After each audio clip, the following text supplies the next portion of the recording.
अरिश हक है मसनदे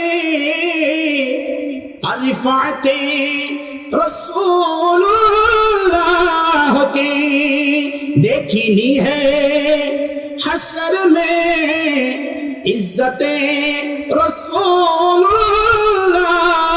के। আমাদের সকলকে উপস্থিত করাবে, কথা বলেন ঠিক না? শুধু এখনকার যুগের নাকি আদম থেকে শুরু করে কিয়ামত পর্যন্ত যত মানুষ কবর থেকে কিয়ামতের হাসরের ময়দানে যাবে সকল উপস্থিত থাকবে কিনা?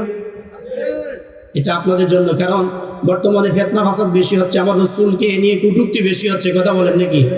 তো রাসূলের সাথে আমি রব্বি কারীমের কাছে জানতে চাই, বারিলাহি আপনি দুনিয়াতে আমাদেরকে দেওয়ার পরে দুনিয়ার হিসাব নিকাশ সবকিছু আমাদের কাদের ফেরেশতা নিছে কিনা?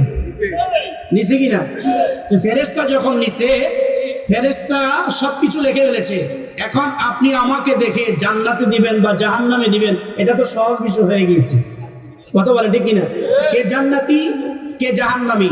যে জান্নাতি তাকে জান্নাতে দিয়ে দেন, যে জাহান্নামী তাকে জাহান্নামে দিয়ে দেন। তো আমাকে 50,000 বছর দাঁড়িয়ে থাকতে হবে কেন?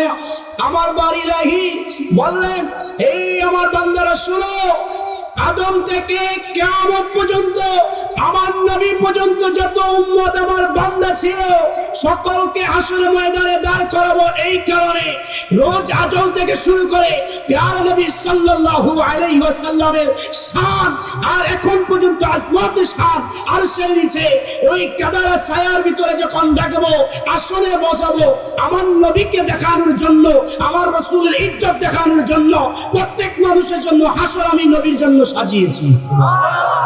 তাই